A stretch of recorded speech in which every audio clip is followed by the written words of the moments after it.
Thank you, David. And I know that a brilliant mind like yourself will never retire. Certainly here at CIHT, we intend to carry on working with you in the future. Ladies and gentlemen, you really cannot imagine how many reference books I have read to help me prepare for this speech. I knew what I wanted to say, but the opening paragraph always eluded me. How do you start a speech that might capture the attention of nearly 2,000 people, especially when at least some of these people may have already started to think about the moment in half an hour's time when they really begin to have a good time with colleagues at the bar? In the end, I gave up on the reference books and decided to start from the beginning. I will therefore tell you a little of my journey that has led me to this podium today. Some of the more observant amongst you will have spotted, either from my looks or definitely from my accent, that I am probably not a thoroughbred Anglo-Saxon. I grew up in Cyprus and came to the UK in 1980 to study civil engineering at Salford University.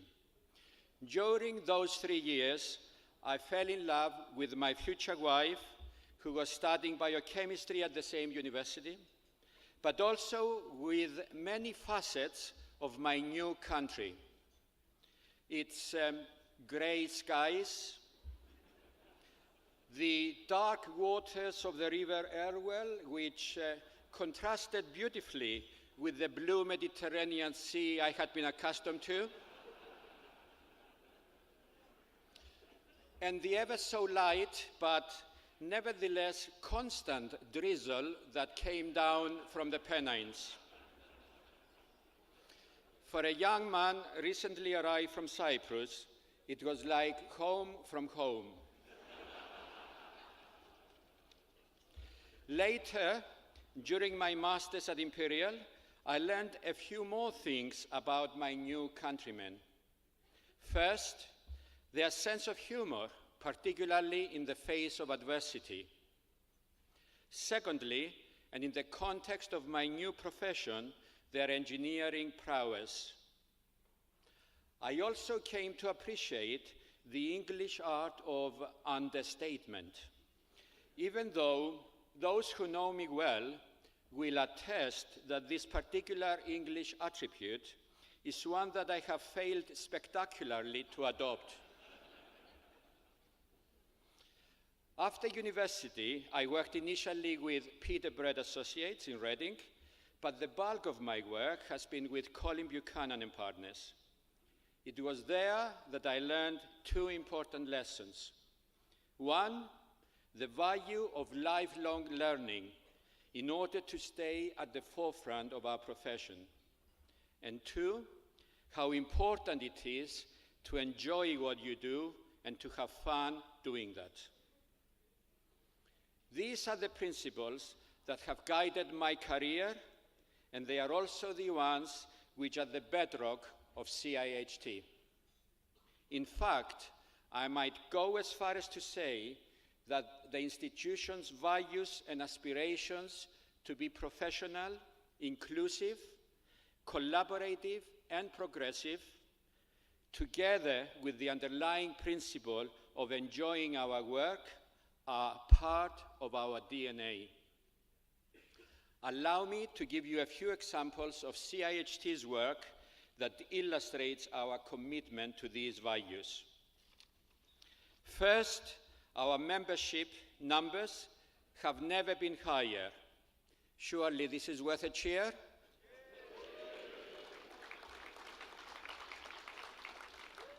I have a feeling that you and I are going to get on just fine today. Second, our diversity and inclusion toolkit, which has been developed in association with the Royal Academy of Engineering, has helped us in our drive towards greater diversity. We have already seen fantastic results, with more than 25% of last year's new members being women. Thank you.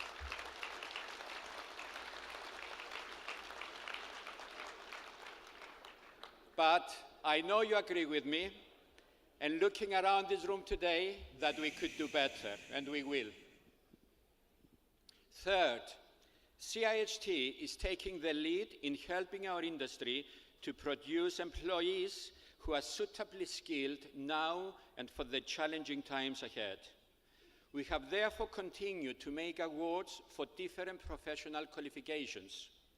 The result, we have over 1,000 members who have gained registration with the Engineering Council through CIHT. I am especially proud that CIHT now has a grade of membership for our apprentices, more than 200 of them so far, to complement the one for graduates. I know that there are several apprentices here today, so a very, very warm welcome to you.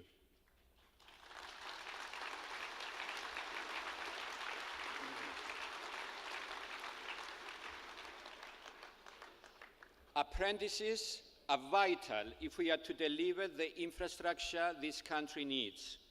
I ask you all to look into signing up your apprentices for this CIHT grade of membership.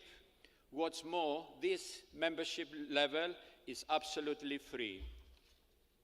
As for our region and national groups, they have now bedded in successfully and are delivering an amazing program of events for all our members. More than 250 events around the UK last year alone. It is important to remember that the vast majority of those 250 events have been organized by volunteer members. This means people who give generously of their own time for no other reason except that they get a sense of satisfaction. In other words, they simply enjoy their work with CIHT. It's that word, enjoy, again. And finally, I would like to mention the Young Professionals Network, which was launched in the spring of this year. I have every confidence that our younger members, free spirits that they are, will bring new ideas and energy to our work. And I am delighted to say that 2018 will see our first Young Professionals Conference.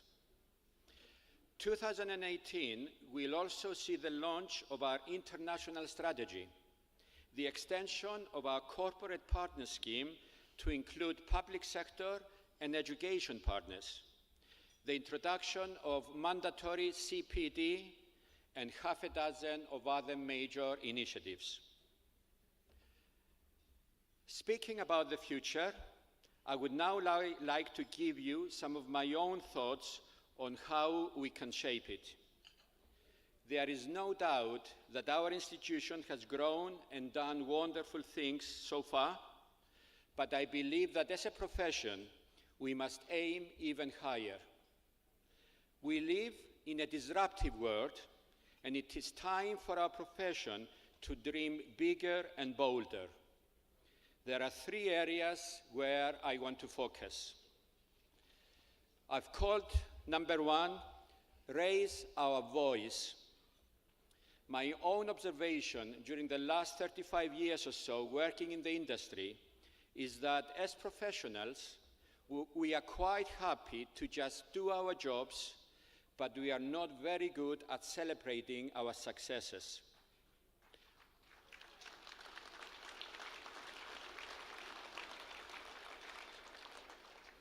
We are understated. We are happy to take the back seat, something which allows others to take both the initiative and the acclaim. I can think of no better illustration of this than the building of the Millennium Footbridge across the Thames in London. I remember vividly that once it was built, it was known after the architect as the Norman Foster Bridge. You may recall that a problem developed soon after its opening. which then promptly renamed the bridge as the Wobbly Bridge. As soon as that happened, it immediately stopped being known as the Norman Foster masterpiece. It became known instead as the Ovarab Bridge, after the engineer, of course, who had designed it. So, we are bad at taking credit for our work and good at taking the blame. We should not allow this to continue. We must learn to trumpet our achievements. We must become leaders in the boardrooms and in the public arena. We must have the courage to stamp our foot down and demand to be heard on policy and strategic issues. Not for any other reason, except that we have the knowledge and skills, i.e., we are qualified to do so. We should not let others dominate either policy or work. We must raise our voice.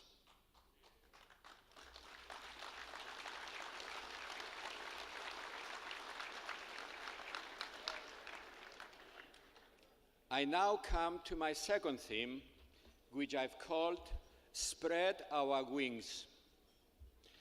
Just what do I mean by that?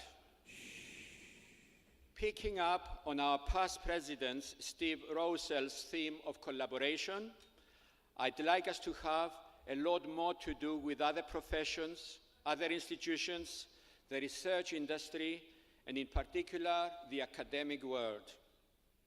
We want our engineers to be good designers, of course, but they should also be people who can consider and appreciate affiliated subjects, such as finance and technological advances.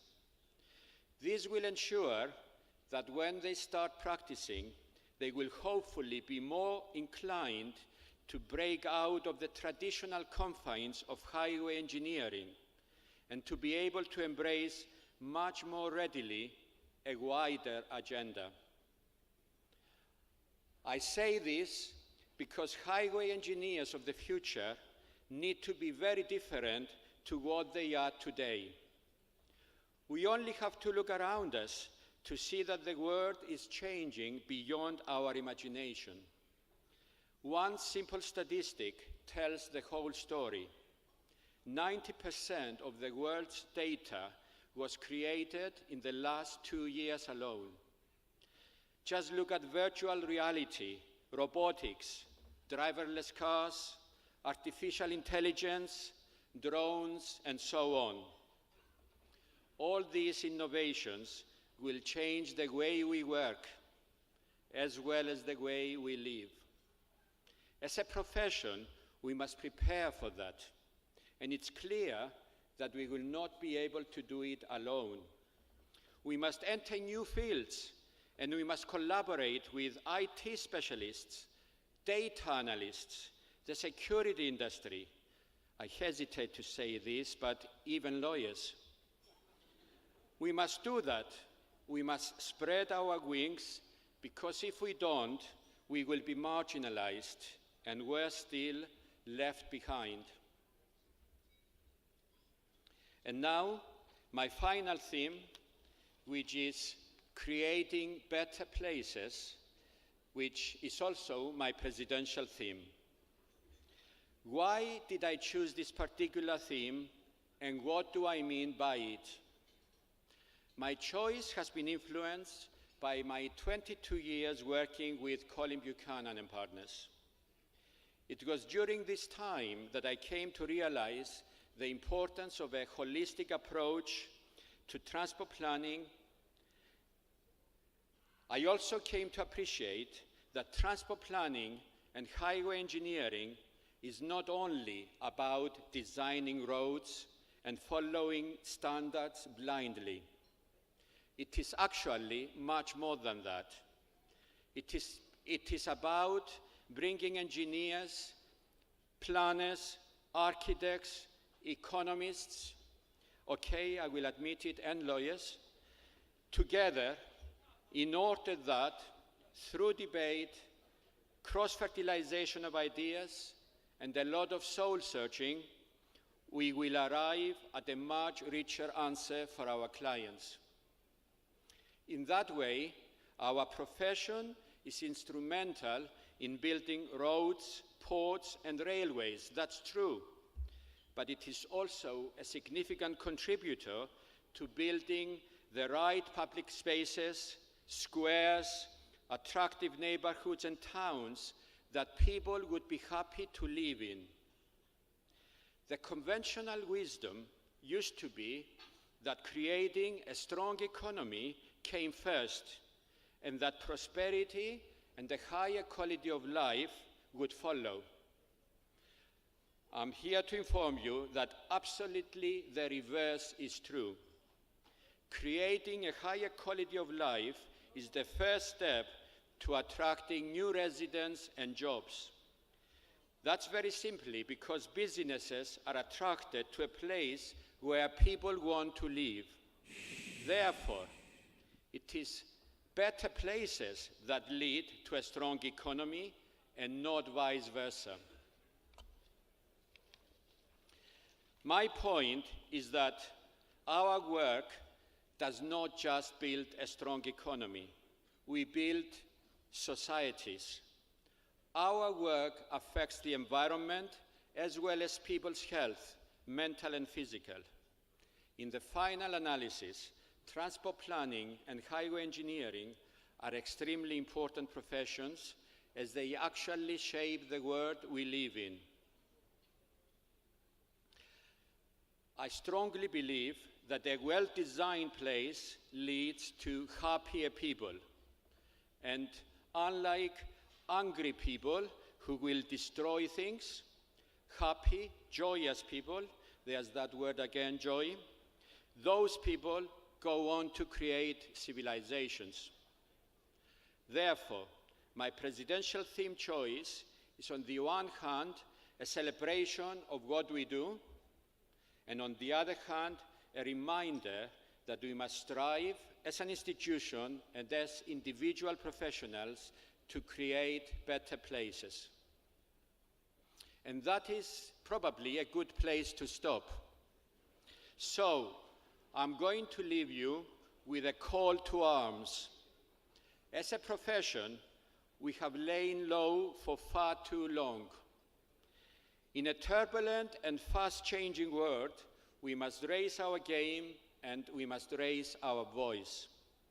At the same time, we must adapt, particularly to technological advances, and spread our wings to greater collaborations and new areas of work. And we must always remember that we are not just highway engineers. We are builders of places and the world that we live in.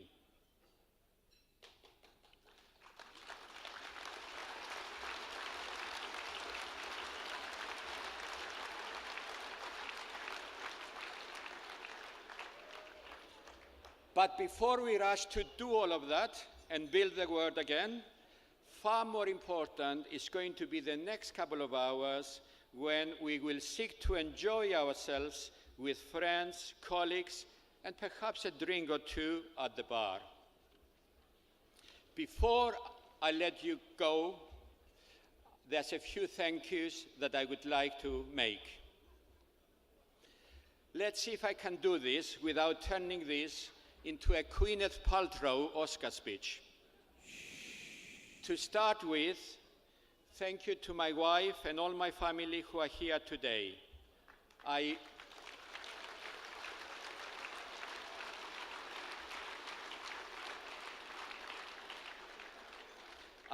owe absolutely everything to them. In particular, I'd like to thank my parents, who are not here, for trying all their lives to instill in me the values of dignity and kindness. Thank you also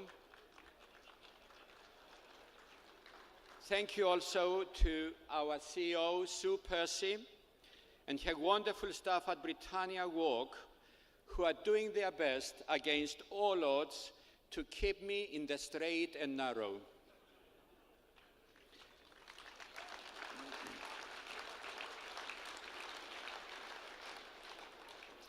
A great thank you especially to Yvonne Souza for organizing today's event to perfection.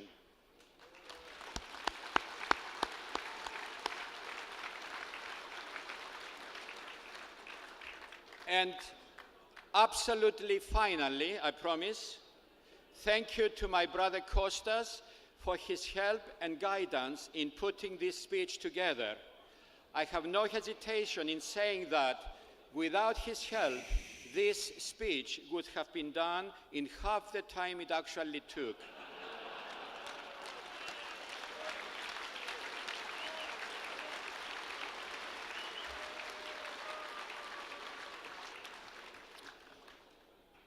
May I now call all CIHT members, please, to be upstanding to toast our guests. The toast is our guests. Our guests.